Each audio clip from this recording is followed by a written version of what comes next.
as we close in closer and closer to the big Xbox showcase, a lot of people are talking about, maybe some things we'll see, maybe some surprises. For me personally, usually I think the surprise thing just comes down to maybe not so much as being an insider, but just being somebody who kind of pays attention to developer cycles and things like that. Now, I'm not saying there's nobody that knows any information about what might be announced or what might be showed, but if this is the case here, then if you're an Xbox owner or a Game Pass subscriber, you'll probably be pretty happy about this. And I think, now is a good time to actually be involved with Game Pass as we see more and more games get a higher price point, as well as more and more games end up being kind of just sold for higher prices all around. And I've kind of mentioned this multiple times, but 2025 has been the year of the Game Pass kind of coming out party, I guess. And so that's something that realistically, you can't really say enough good things about. Obviously, times are changing, and not everybody has to be happy with the direction that Microsoft is taking. I know, like, for instance, I'm not particularly happy about that, but you kind of enjoy each day as it comes out, and you just kind of hope to just kind of have the games to play, and hope that the hardware they keep up supporting that for the foreseeable future, but you never can tell. Let's get into it though. I'm Crap Gamer. This is Crap Gamer Reviews, back with another video. Thank you so much for checking it out. I appreciate it. Please like, share, and subscribe, because I would appreciate that as well. With that being said, if you guys are looking for daily content, you found it. If you guys are looking for, somebody that tries to be fun and informative, you found that as well. So, a couple of little tidbits. And I did a video about this previously. There has been large rumors that we're going to see Halo at the event, but it's going to be like a multi-platform Halo, which is, pretty unfortunate in my opinion. And with that being said, you just have to kind of just shake your head a bit and say, that kind of sucks, but, it's not totally unexpected. But this isn't about Halo. This is about a couple other games that are heavily rumored / leaked to be appearing on Xbox at the showcase. And, I think that's, I think it depends on what type of games you're interested in, whether or not you're going to enjoy either of these. But I think they're cool games. So yeah, so here we go. It looks like Spyro 4 and Double Fine, who did Psychonauts 2, their next project are rumored / leaked to appear at the showcase, and both will arrive on Game Pass at launch. Can't really go wrong there. June is a big month for video game industry. While it was once considered E3 season, that expo has since been shut down. Instead, we have new events taking its place, such as Summer Game Fest with Jeff Keighley. As you guys know, that guy, I don't know, he seems kind of full of himself at times, but Microsoft is also getting in on the action with their upcoming Xbox Game Showcase. However, we're learning that a new rumor from reliable insiders suggests Spyro 4 is among the list of reveals set to take place this coming Sunday during Xbox's showcase. The showcase, which doesn't have much available right now, instead we know it's taking place June 8th, and we'll receive a new set of announcements and updates, and hopefully some surprise reveals. So while Microsoft is keeping some of these details close to the chest for now, one industry insider is going ahead and spilling some of the beans. Thanks to a post, we're finding out that an industry insider has alerted followers that 2 games will be revealed at this Xbox showcase. Those games will be the next installment to Spyro, which would be Spyro 4, and the new mysterious project under Double Fine Productions, which will be available on Game Pass at launch as well. Because remember, Spyro is now owned by Microsoft. So weird to think, because those original Spyro games were exclusive to the PlayStation, and now we see this kind of stuff happen the way that it is. It's just just a little bit strange in my opinion. And at the same point in time, I think Spyro is a vastly underrated franchise, vastly underrated game, and it was cool to kind of be able to see how Microsoft kind of owns Spyro now, and Crash, and these different IP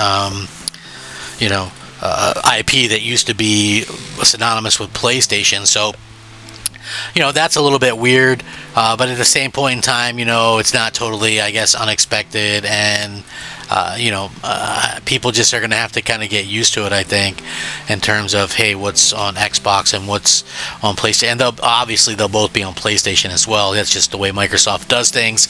But Spyro fans were treated to a game compilation of remakes of the first 3 installments back in Wow, that was really 2018.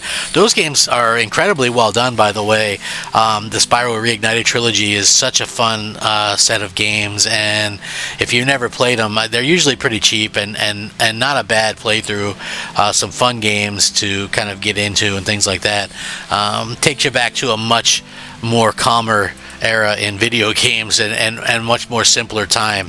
But yeah, so a straight up sequel to that would be fantastic, and I think that would be nice. Double Fine Productions brought the platformer Psychonauts 2 out in 2024, so they make, I think, a little bit smaller games, so potentially being able to see something revealed in 2025 makes all the sense in the world. They've had like 4 years to do things.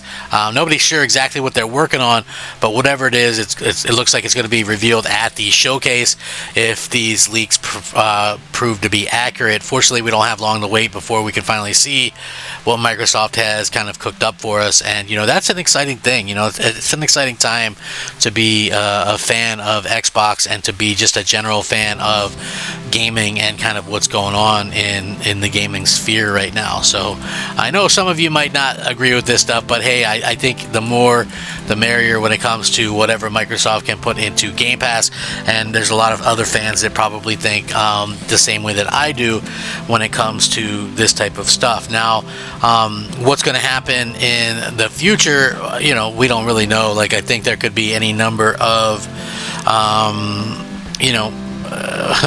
I think there could be any number of games that Microsoft announces, and it makes sense for them to do certain things. I wish that they would keep some things exclusive, because I personally feel like a lot of the stuff that they're selling on PlayStation isn't really, it's not really huge hits or anything like that. I feel like the stuff that they are actually seeing and kind of putting on PlayStation for the most part, outside a few key things like Call of Duty or Diablo, Forza Horizon would be a big seller. I think Forza Motorsport would completely tank on PlayStation, however, because PlayStation fans have Gran Turismo, and no matter how you feel about that game, I know people always kind of would compare the two. Gran Turismo sells buckets and buckets of games, and Forza Motorsport doesn't. I mean, it's unfortunate because the Forza Motorsport series really kind of peaked, I think, on the Xbox 360 with Forza Motorsport, 3 and 4. Like, I wasn't even much of a racing fan. I would usually get a racing game on my consoles, but just to have them, you have them. And I mean, I always kind of liked arcade racers, so Forza Horizon was a gimme or whatever. But at the end of the day, when we see how Microsoft is kind of handling their stuff, does it make sense to even put Forza Motorsport on PlayStation? I don't think it does. I think you have to make calculated type of moves or whatever to be able to do that, and that's just something that I think Microsoft might not worry too much about in the future, so that's why I think they can get away with saying, well, not everything is coming over, because you have this group of fans that'll go, well, no, Phil didn't technically lie. It's like, you can bring up that Phil Spencer said not every game will launch on PC, or not every Xbox game will come to PC, and he says that during the Xbox One era, right? And you bring that up as a lie, and people go, nope, Halo 5 Guardians never launched on PC. So people really will look to protect Phil Spencer at all costs, no matter if he lies or not. So I always look at that as something like, okay, well, if this game doesn't come to PlayStation, does that mean he gets away with not everything's coming? You know what I mean? Because I think, people actually do kind of look into doing that kind of thing. But I would love to see a straight-up new Spyro. I loved Crash for whatever it was, Crash About Time or whatever. I thought that was maybe the best Crash game of all time. And I know people look at me weird, but they updated it just enough for you know, it to be incredibly welcoming to new players, and it had the challenge there for like longtime fans as well if you wanted that challenge. So props to them for doing that. Anyway, thank you guys all for joining me. I will link this in the description below. That's why you always can check out the source in the description below, and you know, that way you can get the information and, you know, decide from there. Thank you guys for watching. Rack 'em up. Crap Gamer out.